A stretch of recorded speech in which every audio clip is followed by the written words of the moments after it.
Hi, everyone, and welcome to our interview today. I'm excited to be joined by Senen Garcia, counsel at IBL, who brings a wealth of experience in corporate law and tax planning. With a strong background in guiding businesses through complex legal landscapes, Senen is dedicated to helping clients navigate their tax obligations and estate planning strategies. Today, we'll explore his journey to IBL, discuss common misconceptions in tax law, and what clients should be aware of when creating an estate plan. So let's dive right in. Senen, thank you so much for joining us today. Thank you for having me. Glad to be here. Of course. So we'll dive right into the first question, which is really about your journey to IBL and your current role. Well, my journey to IBL was really with Alex. We've known each other for many years, and we happened to partner with a particular client, and he really liked the way I worked with that client, and decided, I think you need to be a part of it. So I said, you know what, let's give it a shot, and why not? And it's been a lot of fun since. Awesome. And can you talk a little bit about your current role at IBL? So my current role is I think and I'll be honest, I'm not a big guy on titles. So I really don't focus on that. I treat it as just I'm one of the guys, one of the girls, whatever you want to call it. I'm one of the team. I think my title, last I checked, was senior counsel or something along those lines. But my role ultimately is the same: is to provide great service to the clients, obviously answer any questions, help the staff with whatever direction they need in terms of getting the work done. Awesome. Okay, so I want to talk a little bit about your clients and what recent changes in corporate law have significantly impacted your clients. Well, there hasn't been a great deal of change, but there was one that happened earlier this summer, and that was the elimination by way of the federal government's position with respect to non-competes.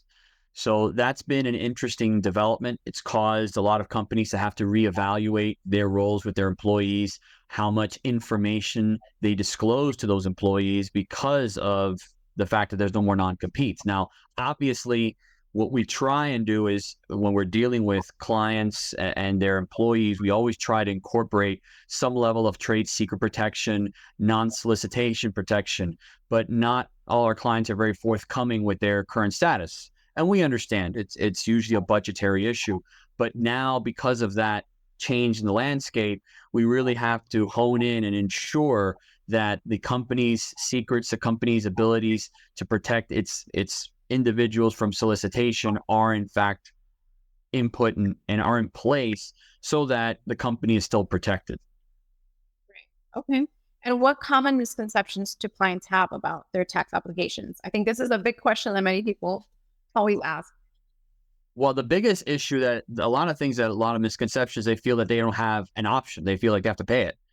And that's not true. There are, ever since the Fresh Start Initiative came about, which was roughly 30 years ago, that is no longer the case. In fact, the Internal Revenue Service, some people have watched a movie called In the Pursuit of Happiness, and there's a scene where one day he got all this money that he finally needed to pay bills, and then within not that long, the IRS just outright took it. And that was back in the 80s before the Fresh Start Initiative. Ever since then, the IRS has to go through multiple hoops and hurdles to even get to the position of charging for that or obtaining that money.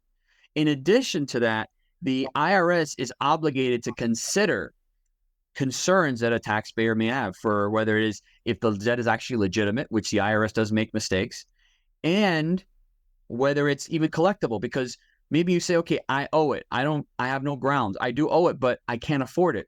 We can actually negotiate. And this isn't just limited to individuals. Businesses can do it too.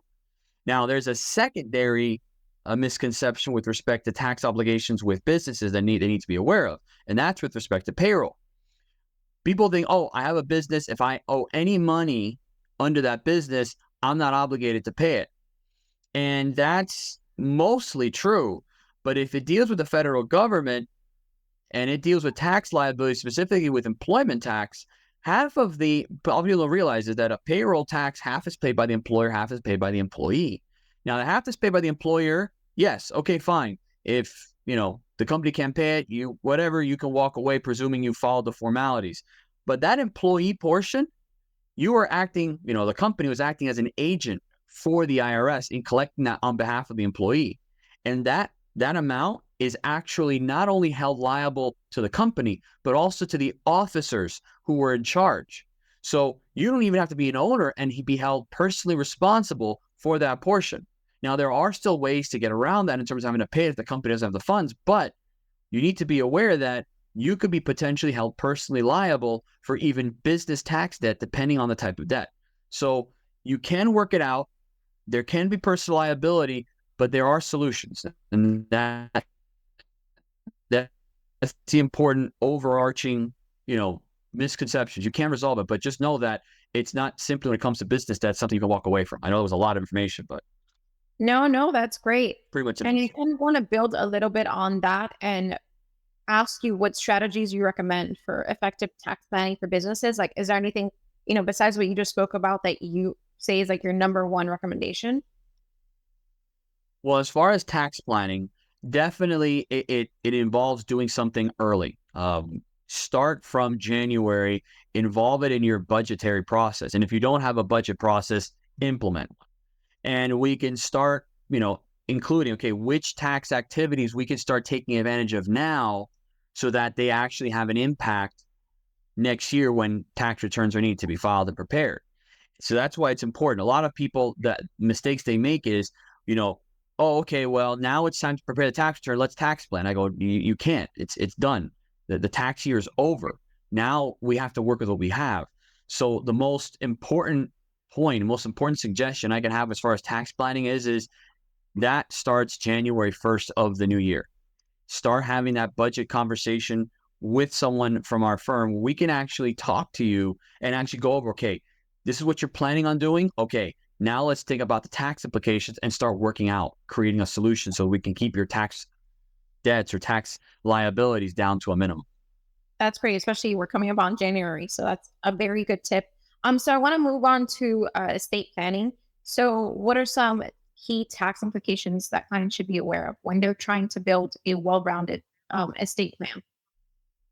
Well, when you're talking about tax implications, there are two things you have to consider. There's obviously estate taxes, and estate taxes obviously are paid by the estate. So if you're a beneficiary, you're not going to, a lot of the misconceptions people have is like, oh, I'll have to pay taxes on anything I receive. That's not true. The tax is paid by the estate or the donor in the case of gifts. But in terms of proper tax planning with respect to estate planning, you need to sit down and go over your entire assets and net worths to an extent. What do you have in terms of your assets? Are any assets encumbered, which will have an impact? Maybe we want to start gifting assets now. You can gift as of right now up to, and I have to check that because numbers have changed, but you could gift up to $15,000 per individual per year and without having to report that. So that might be a strategy we need to implement depending on your current circumstances. So the best advice I can give for tax planning is once again, start it soon. And you need to revisit it every, let's say, 3 years because circumstances change. So believe it or not, estate planning isn't a one and done thing. This is an ongoing approach.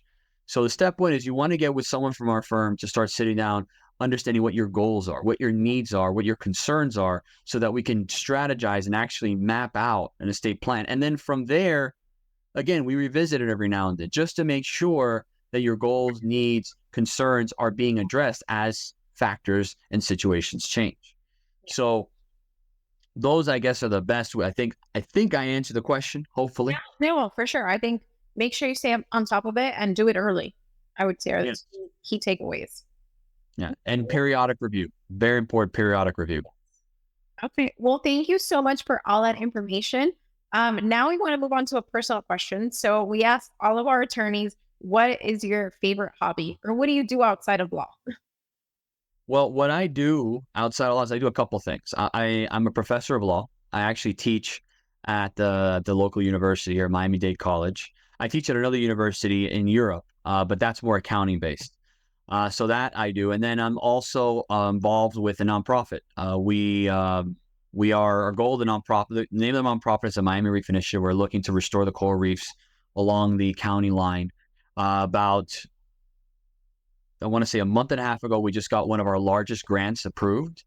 So we're actually, as we speak, we are working on mapping out to actually do what we said we were going to do, which we're going to be outplanting coral. We're actually already partnering with another organization to make that a reality. We're going to start towards the southern part of the county and then hopefully work our way north.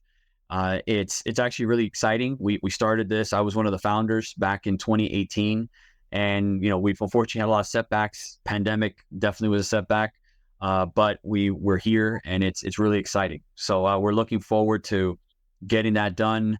We're, as we speak, getting divers certified so that they can help us out there, citizen scientists, to help outplant and educate them on the process. So we're really excited about that in the future.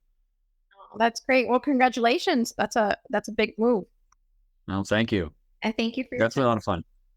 Thank you. Hope to see you at the next one.